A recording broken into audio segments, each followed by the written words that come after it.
السلام علیکم مائی YouTube family, مائی viewers, مائی listeners. جیسا کہ آپ کو پتا ہے کہ ہمارا ناول اے دل بہت ہی مزے کا، بہت ہی انٹرسٹنگ چل رہا ہے. آگے کیا ہوتا ہے، بہت ٹویسٹ آنے والا ہے آگے ناول میں. تو چلیے آئیے اپنا آج کا اے دل ناول کا 4th پارٹ ہم آج شروع کرتے ہیں. منیزہ اپنے کمرے میں آ کر بہت روئی. اسے فیصل کی وہ نظریں یاد آئیں. اسے تو اندازہ بھی نہیں تھا کہ اس کی باپ سے بڑی عمر کا شخص اسے اس نظر سے دیکھ رہا تھا. اسے فیصل کی نظروں سے گھن محسوس ہوئی. وہ کسی سے اپنی تکلیف نہیں شیئر کر سکتی تھی. وہ اور بابا پر وہ یہ ظاہر نہیں کرنا چاہتی تھی کہ وہ ان کی باتیں سن چکی ہے. ایسے میں اس کے ذہن میں صرف ایک نام آیا، آہت. ہاں، میں آہت کو تو یہ بات بتا سکتی ہوں. وہ آنسو صاف کر کے کھڑی ہوئی. اس وقت شام کے 6 بج رہے تھے. آہت بھی آفس سے آ گیا ہوگا. وہ منہ دھو کے اپنا دوپٹہ اٹھا کے باہر نکل گئی. وہ کمرے سے نکل کر سیدھا کچن میں گئی. اسے پتا تھا کہ اس وقت وہ کچن میں ہوں گی. وہ میں آہت کے گھر جا رہی ہوں. وہ بوا سے نظریں چراتے ہوئے بولی. وہ نہیں چاہتی تھی کہ بوا کو پتہ چلے کہ وہ روئی ہے.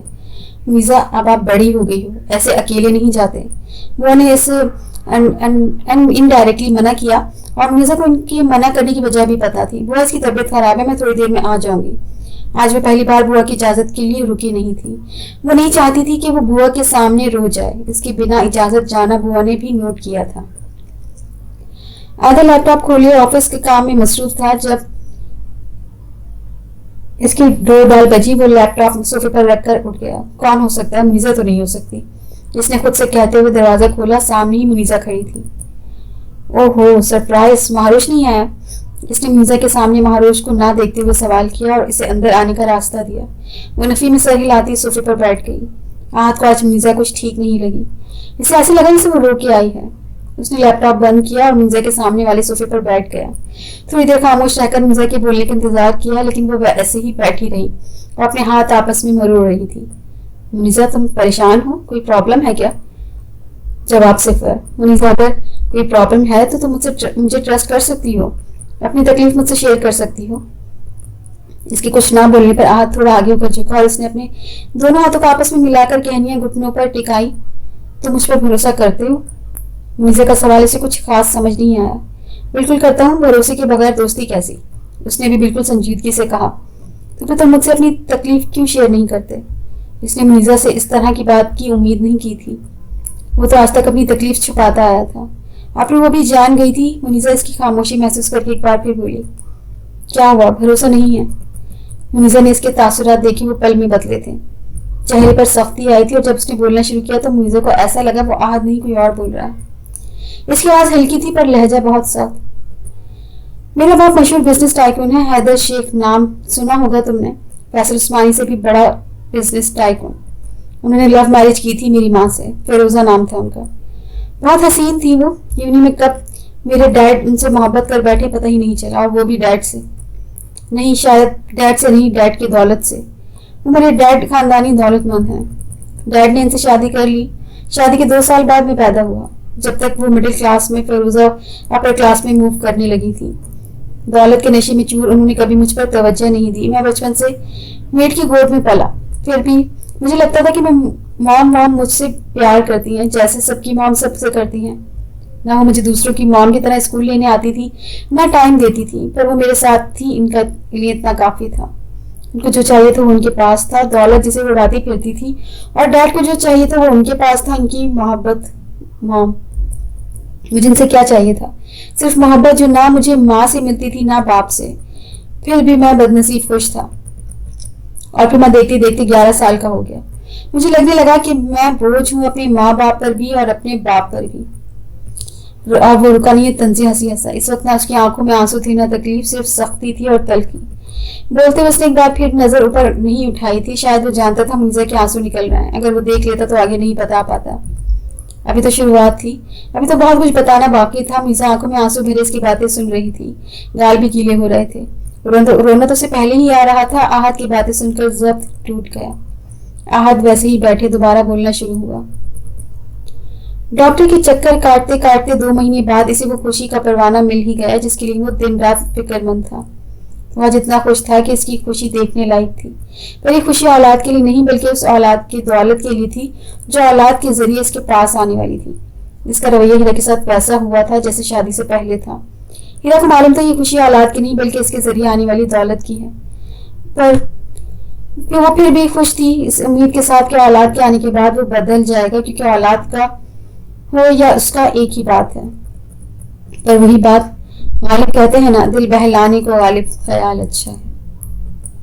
پھر گھر میں کچھ تبدیلیاں آنے لگی۔ میری مام میرے ساتھ ڈیڈ کو بھی کم ٹائم دینے لگی۔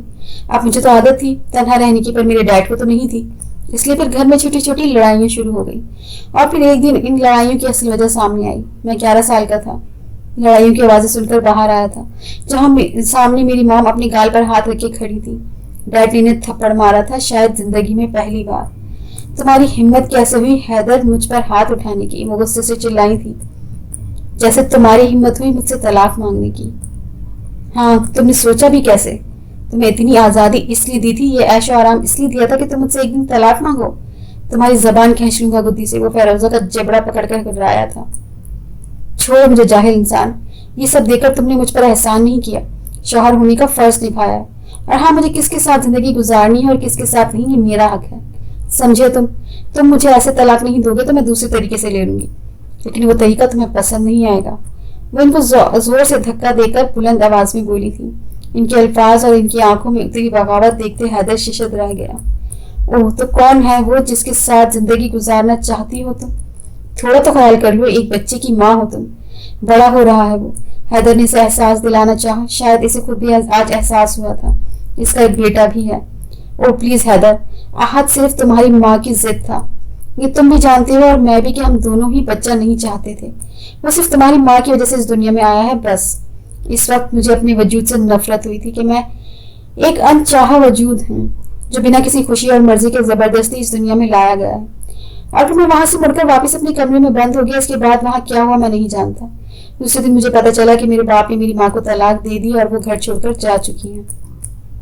اس میں بہت رویا، پتہ نہیں کتنی تکلیفیں ایک ساتھ ملی تھی۔ ماں تو توجہ دے یا نہ دے، اور بات ہے اس پر، اس کی موجودگی ہی سکون دیتی تھی، اور اس دن اس بچے کا سکون اس گھر سے چلا گیا۔ وہ ٹھہرا، اس نے ایک نظر منیزہ کو دیکھا، وہ بھیگی آنکھوں سے صحیح دیکھ رہی تھی۔ وہ واپس نظریں چکا گیا، وہ منیزہ کے آنسوؤں کے آگے کمزور نہیں پڑنا چاہتا تھا، وہ آج اسے اپنی مرضی کے تمام حقیقت بتانا چاہتا تھا۔ منیزہ سمجھی کہ بات ختم ہو گئی، اس نے تسلی دینے کے لیے منہ کھولنا چاہا، جب وہ ایک بار پھر بولنا شروع ہوا۔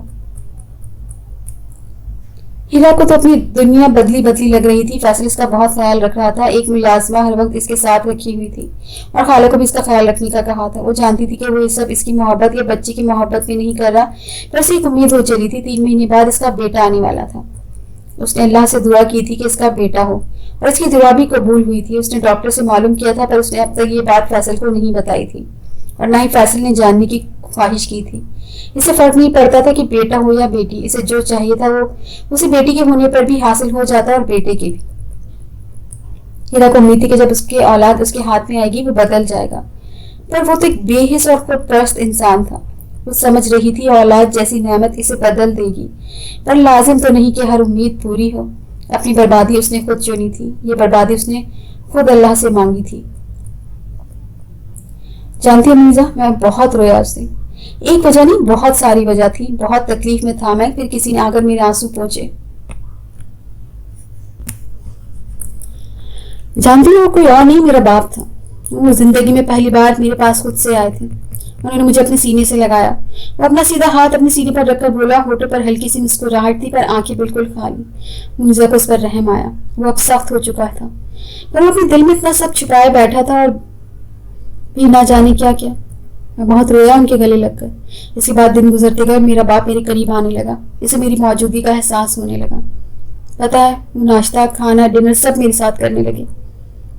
میرے دل میں اپنی ماں کے لیے جو نفرت پیدا ہوئی تھی وہ یہ سوچ کر کم ہوئی کہ میرا باپ میرے قریب ہو گیا۔ جس محبت سے میں بچپن سے محروم رہا مجھے وہ ملنے لگی ہے۔ میں تو اب تک سمجھ نہیں پایا، مانا کہ زبردستی کی اولاد تھا، پر انسان کو تو گھر میں پالے ہوئے جانور سے بھی محبت ہو جاتی ہے، تو پھر میری ماں کو مجھ سے محبت کیوں نہ ہوئی؟ ان کی تو اولاد تھا میں، کوئی ماں ایسا کیسے کر سکتی ہے؟ وہ ہنسے اور ایک ٹھنڈی سانس لی، جیسے خود کو نارمل کر رہا۔ پھر کچھ مہینے بعد پتہ چلا ڈیڈ کے بزنس پارٹنر نے اپنی بیوی کو طلاق دے دی کسی دوسری عورت کی محبت میں۔